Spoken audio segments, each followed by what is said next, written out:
अध्याय 12 वैज्ञानिक अवचेतन मन का प्रयोग कैसे करते हैं। इतिहास के सबसे बड़े रचनात्मक वैज्ञानिक अवचेतन मन और इसके सच्चे महत्व को जानते थे। एडिसन, मार्कोनी, आइंस्टाइन और कई अन्य वैज्ञानिकों ने अवचेतन मन का प्रयोग करके ऐसा ज्ञान और जानकारी हासिल की जिससे उन्होंने महान उपलब्धियां पाईं। अवचेतन मन की शक्ति को कर्म में बदलने की योग्यता महान वैज्ञानिकों और शोधकर्ताओं की सफलता बहुत महत्वपूर्ण और निर्णायक तथ्य है। इसका एक बहुत अद्भुत उदाहरण मशहूर केमिस्ट फ्रेडरिक वॉन स्ट्रैडोनिट्ज के जीवन में देखा जा सकता है। वे काफी समय से बेंजीन नामक हाइड्रोकार्बन के रासायनिक सूत्र को समझने के लिए जूझ रहे थे, जिसमें कार्बन और हाइड्रोजन के 6 परमाणु होते हैं। स्ट्रैडोनिट्ज इस समस्या से लगातार परेशान हो रहे थे। उनकी तमाम कोशिशें नाकाम हो रही थीं। जब वे इस गुत्थी को सुलझाने में कामयाब नहीं हुए तो उन्होंने थककर मामले को अपने अवचेतन मन को सौंप दिया। इसके कुछ समय बाद जब वे लंदन की बस में चढ़ने वाले थे तो उनके अवचेतन ने उनके दिमाग में अचानक कौंध प्रस्तुत की। अपने मन में स्ट्रैडोनिट्ज ने सांप की छवि देखी जो अपनी ही पूंछ को काट रहा था और गोल गोल घूम रहा था। अवचेतन मन के इस संदेश से वे प्रेरित हो गए और उन्होंने अपनी खोज की दिशा बदल ली। जल्दी ही उन्हें लंबे समय से चाहा गया जवाब मिल गया। परमाणुओं का गोलाकार संयोजन जिसे बेंजीन रिंग के नाम से जाना जाता है। किस तरह एक मशहूर वैज्ञानिक ने अपने आविष्कार किए। निकोला टेस्ला विद्युत के क्षेत्र में बहुत प्रतिभाशाली पथ प्रदर्शक थे। विज्ञान म्यूजियमों में रखी टेस्ला कॉइल बच्चों को हमेशा बहुत पसंद आती है। यह उनका सिर्फ एक आविष्कार है। आवेशित धातु के इस गोले को जब कोई छूता है तो स्थैतिक विद्युत अर्थात स्टैटिक इलेक्ट्रिसिटी उसके बाल खड़े कर देती है। टेस्ला ने प्रसारण ऊर्जा की अवधारणा के भी प्रयोग किए और इस विषय में उनके विचार अब भी क्रांतिकारी समझे जाते हैं। टेस्ला अवचेतन मन की शक्ति पर विश्वास करते थे और उसका इस्तेमाल भी करते थे। जब भी उनके मन में किसी नए आविष्कार या नई शोध दिशा का विचार आता था तो वे इसकी कल्पना में इसकी तस्वीर बनाते थे और फिर इसे अवचेतन मन के हवाले कर देते थे। वे जानते थे कि उनका अवचेतन मन इसे सही तरीके से पूरा बना देगा और उनके चेतन मन को वे सारी बातें बता देगा जो इसे साकार करने के लिए जरूरी हैं। हर संभावित सुधार पर शांति से मनन करने की वजह से गलतियां सुधारने में उनका जरा भी समय बर्बाद नहीं हुआ, क्योंकि गलतियां हुई ही नहीं। अपने साथ काम करने वाले टेक्नीशियनों को वे अपने मस्तिष्क से निकला आदर्श पूर्ण प्रोडक्ट देने में सक्षम थे। एक इंटरव्यू में उन्होंने कहा था, मेरा यंत्र हमेशा मेरी कल्पना के अनुरूप ही काम करता है। 20 सालों में इसका एक भी अपवाद नहीं है। किस तरह एक मशहूर प्राकृतिक वैज्ञानिक ने अपनी समस्या सुलझाई। हार्वर्ड यूनिवर्सिटी के प्रोफेसर लुई अगेसिस 19वीं सदी के सबसे मशहूर अमेरिकी प्राकृतिक वैज्ञानिकों में से एक थे।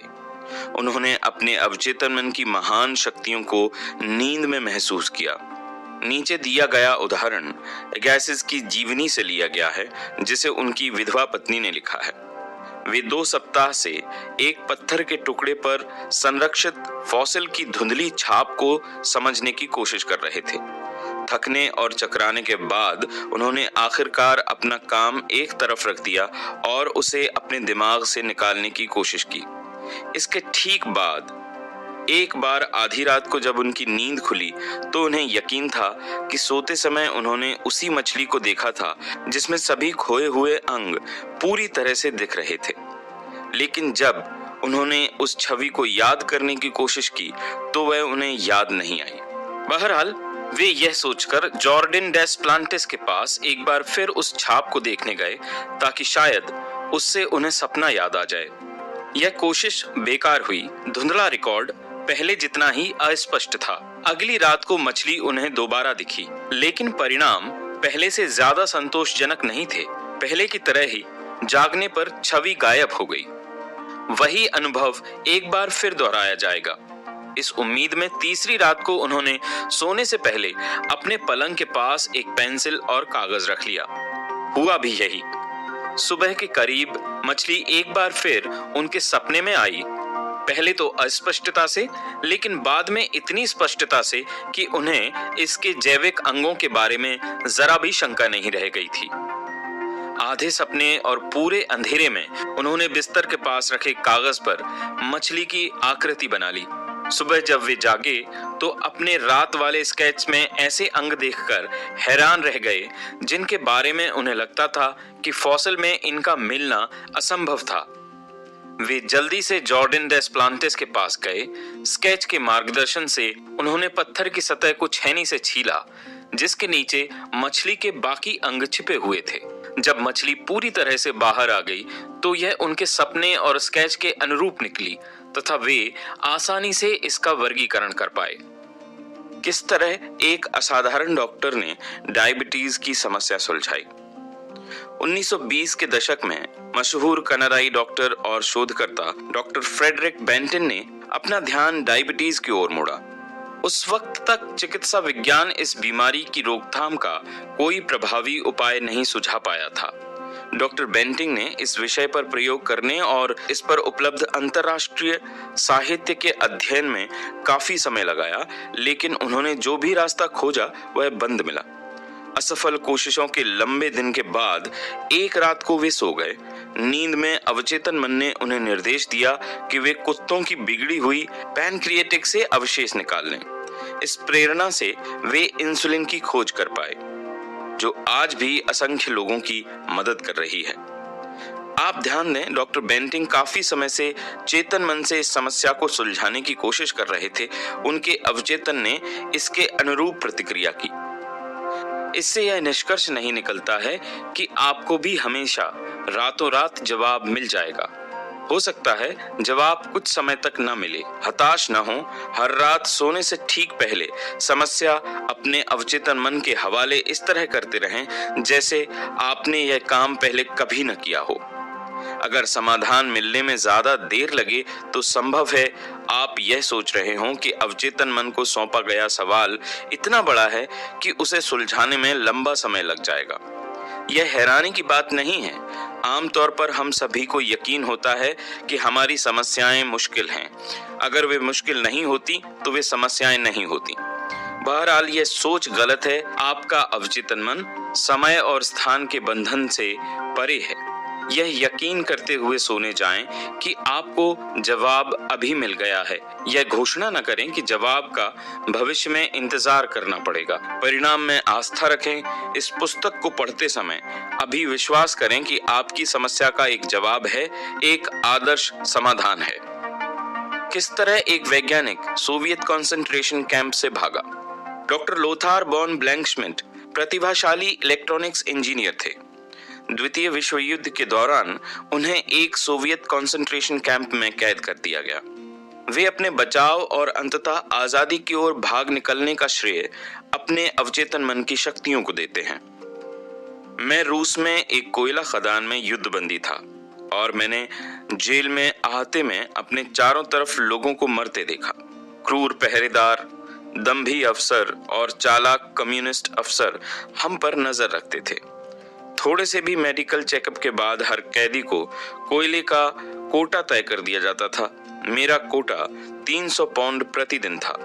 अगर कोई कैदी अपना कोटा पूरा नहीं करता था तो उसे मिलने वाले थोड़े से राशन में भी कटौती कर दी जाती थी और कुछ समय में वह कब्र में पहुंच जाता था।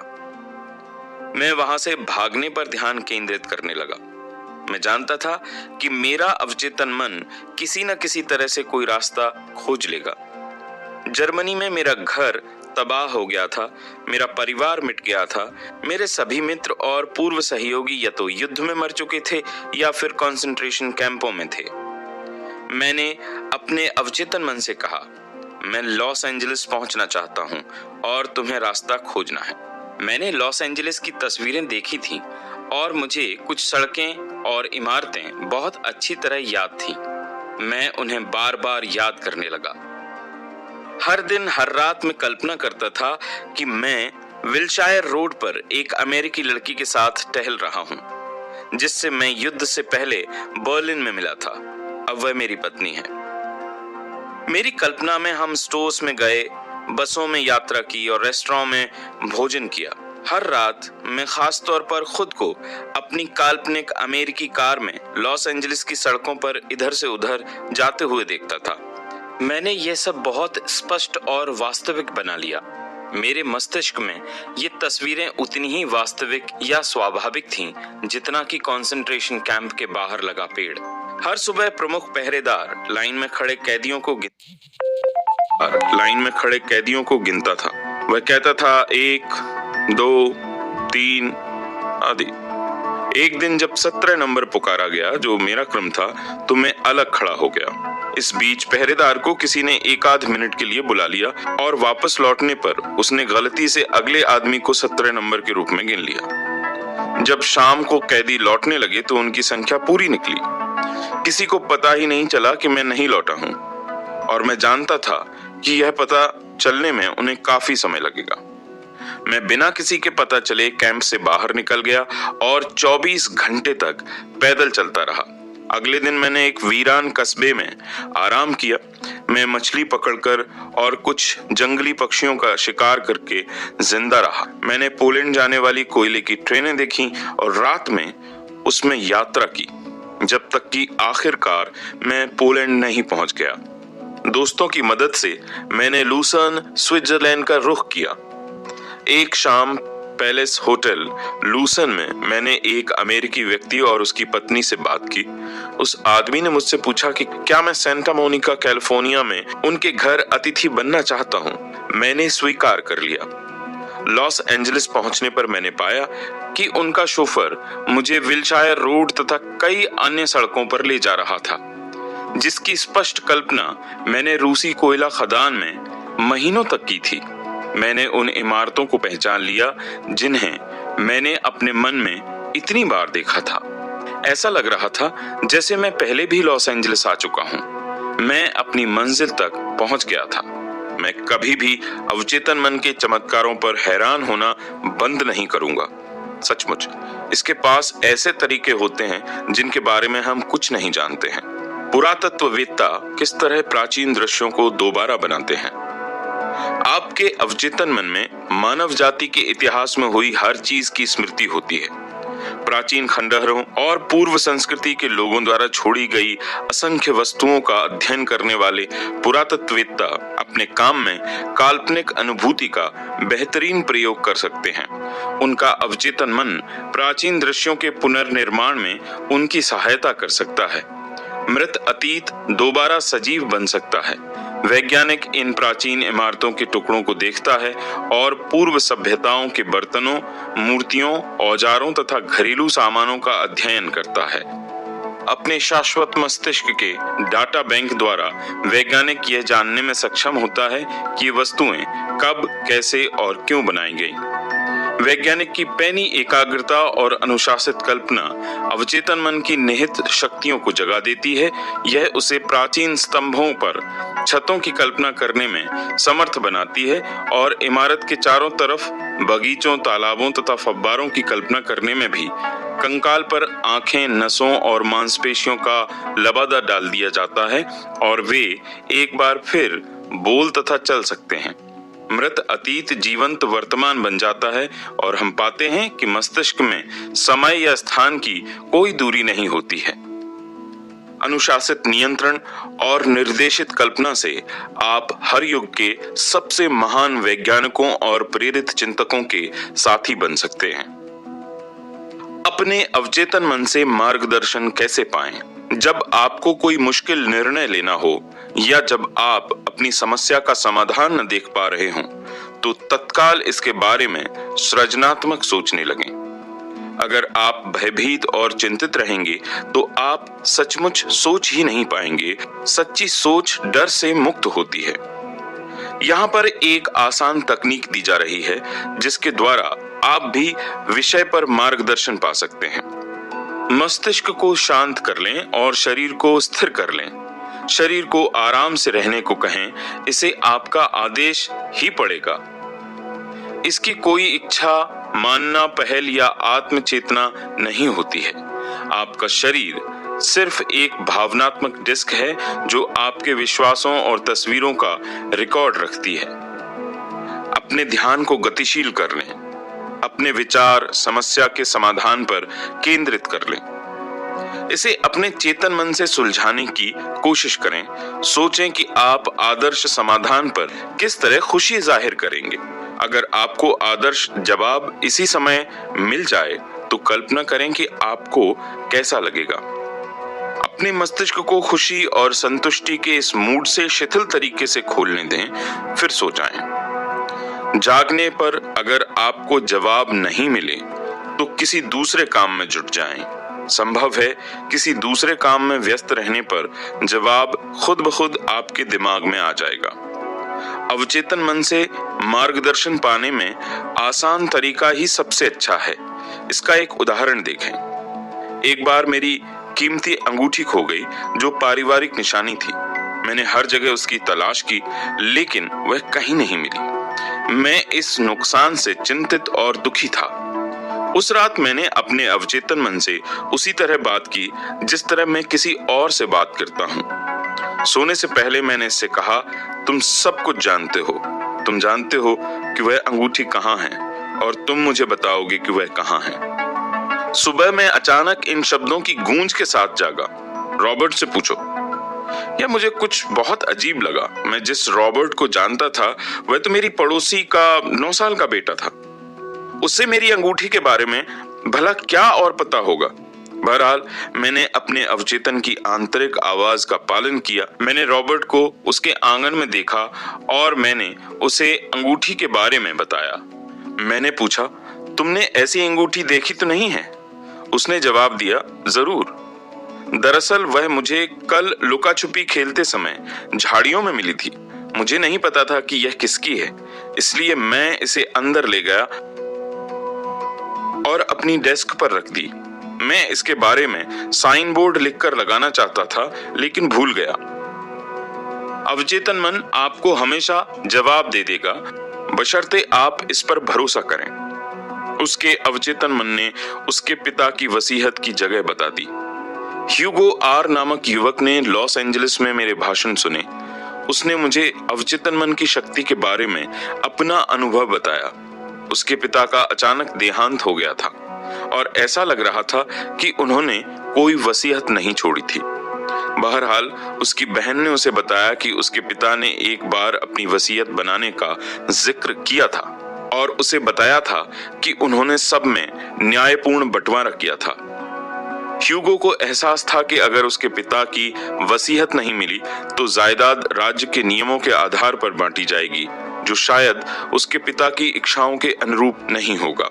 इसके अलावा कानूनी फीस में ज्यादातर जायदाद चली जाएगी। उसने और उसकी बहन ने हर जगह तलाश की लेकिन उन्हें वसीयत कहीं नहीं मिली। हताश होकर वे सोचने लगे कि वसीयत है भी या नहीं। तभी ह्यूगो को अवचेतन मन के प्रयोग के बारे में सीखी बातें याद आईं।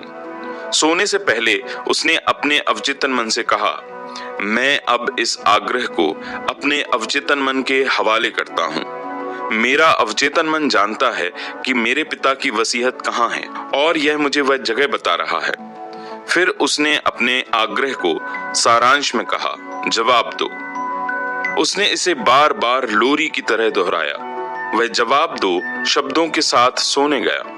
अगली सुबह जब वह जागा तो उसके मन में प्रबल इच्छा जागी कि वह डाउनटाउन लॉस एंजलिस के एक बैंक में जाए। इससे वह हैरान हो गया। क्या उसके पिता ने कभी इस बैंक का जिक्र किया था? क्या उसने अपने पिता की डाक में इस बैंक का कोई पत्र देखा था?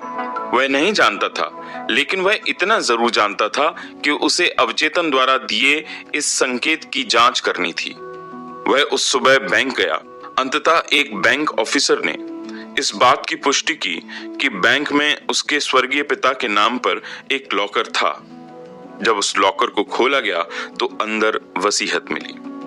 जब आप सोने जाते हैं तो आपका विचार आपके भीतर की निहित शक्तियों को जगा देता है। मान लें आप सोच रहे हो कि क्या आपको आपका मकान बेच देना चाहिए। कोई शेयर खरीद लेना चाहिए, किसी पार्टनरशिप को तोड़ देना चाहिए, न्यूयॉर्क जाकर बसना चाहिए या फिर लॉस एंजलिस में ही रहना चाहिए, वर्तमान अनुबंधों को खत्म कर देना चाहिए या नया अनुबंध तैयार कर लेना चाहिए। ऐसी उलझन हो तो यह करें, शांति से अपनी कुर्सी या अपने ऑफिस की डेस्क पर बैठ जाएं। याद रखें, यह क्रिया और प्रतिक्रिया का शाश्वत नियम है। क्रिया आपका विचार है, इस पर आपका अवचेतन मन प्रतिक्रिया करेगा। अवचेतन मन प्रतिक्रियाशील है, यह इसकी प्रकृति है। यह देता है, पुरस्कार देता है, लौटाता है। यह अनुरूपता के नियम का पालन, जवाब करता है। यह विचार के अनुरूप प्रतिक्रिया करता है। जब आप सही कर्म का मनन करते हैं तो आपके भीतर ऐसी प्रतिक्रिया महसूस होगी जो आपके अवचेतन मन का मार्गदर्शन या जवाब होगी। मार्गदर्शन चाहते समय आप शांति से सिर्फ सही कर्म के बारे में सोचें। इसका मतलब है कि आप अपने अवचेतन मन में रहने वाली असीमित बुद्धिमत्ता का उस बिंदु तक प्रयोग कर रहे हैं जहां यह आपका प्रयोग शुरू कर दे। उसके बाद आपके कार्य की दिशा आपके कल्पनावादी ज्ञान द्वारा निर्देशित और नियंत्रित होती है, जो सब कुछ जानता है और सर्वशक्तिमान है।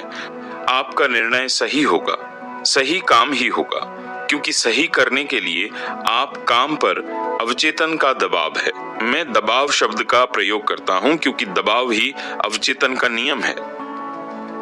मार्गदर्शन का रहस्य। मार्गदर्शन या सही कर्म का रहस्य मानसिक रूप से खुद को सही जवाब के प्रति निष्ठावान बनाना है। जब तक कि आपको अपने भीतर की इसकी प्रतिक्रिया न मिल जाए। प्रतिक्रिया एक भावना है, एक आंतरिक एहसास है, एक सशक्त संकेत है। इसके द्वारा आप जान जाते हैं कि आपको जवाब मिल गया है। आपने इस शक्ति का उस बिंदु तक प्रयोग कर लिया है कि अब यह आपका प्रयोग करने लगी है। अपने भीतर की इस व्यक्तिनिष्ठ बुद्धिमत्ता के मार्गदर्शन में काम करते समय आप सफल नहीं हो सकते हैं या एक भी गलत कदम नहीं उठा सकते। आप पाएंगे कि आपके सभी काम खुशी से भरे होंगे और आपको रास्ते भर शांति मिलेगी। याद रखने लायक विचार। 1. याद रखें, अवचेतन मन ने सभी महान वैज्ञानिकों को अद्भुत सफलता और उपलब्धियां प्रदान की हैं। 2. किसी जटिल समस्या के समाधान की तरफ ध्यान और एकाग्रता देकर आपका अवचेतन मन सभी आवश्यक जानकारी इकट्ठी करता है और फिर इसे सुलझाकर चेतन मन को सौंप देता है। 3. अगर आप किसी समस्या के जवाब के बारे में परेशान हो रहे हों तो इसे वस्तुनिष्ठ तरीके से सुलझाने की कोशिश करें। शोध और दूसरों से जितनी जानकारी हासिल कर सकते हो हासिल करें। अगर कोई जवाब नहीं मिलता है तो सोने से पहले इसे अवचेतन मन के हवाले कर दें, फिर आपको हमेशा जवाब मिलेगा। यह कभी असफल नहीं होता है। 4. आपको हमेशा रातों रात जवाब नहीं मिलता है।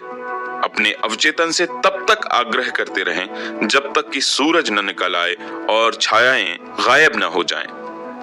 5. जवाब में देरी आपके कारण भी हो सकती है। अगर आप यह सोचने लगें कि इसमें बहुत समय लग जाएगा या बहुत बड़ी समस्या है, आपके अवचेतन के लिए कोई समस्या बड़ी नहीं है। यह हर समस्या का जवाब जानता है। 6. यकीन माने, जवाब आपके पास अभी है। जवाब की खुशी उसी तरह महसूस करें जैसा आप आदर्श जवाब मिलने पर करते। आपका अवचेतन आपकी भावना पर प्रतिक्रिया करेगा। 7. आस्था और लगन से देखी जाने वाली हर मानसिक तस्वीर आपके अवचेतन की चमत्कारी शक्तियों के माध्यम से साकार होगी। इस पर भरोसा करें, इसकी शक्ति पर विश्वास करें और जब आप प्रार्थना करेंगे तो चमत्कार होंगे। 8. आपका अवचेतन यादों का भंडार है और आपके अवचेतन में बचपन से लेकर आज तक के सभी अनुभव दर्ज हैं। 9. प्राचीन लिपियों, मंदिरों, अवशेषों और अन्य प्रमाणों पर मनन करने वाले वैज्ञानिक अतीत के दृश्यों को दोबारा बनाने में इसलिए सक्षम होते हैं क्योंकि उनका अवचेतन मन उनकी सहायता करता है। 10. समाधान के अपने आग्रह को सोने से ठीक पहले अपने अवचेतन मन को सौंपें। इस पर भरोसा करेंगे तो आपको जवाब अवश्य मिलेगा। यह सब कुछ जानता है और सब कुछ देखता है। इसकी शक्तियों पर शंका या सवाल न करें। 11. आपका विचार क्रिया है जिस पर आपका अवचेतन मन प्रतिक्रिया करता है। अगर आपके विचार समझदारी भरे हैं तो आपके काम और निर्णय भी समझदारी भरे होंगे। 12. मार्गदर्शन हमेशा भावना, आंतरिक एहसास या सशक्त संकेत के रूप में आता है, जिससे आप जान जाते हैं कि आपको मालूम चल गया है। यह स्पर्श का एक आंतरिक एहसास है। आस्था की सादगी के साथ इसका पालन करें।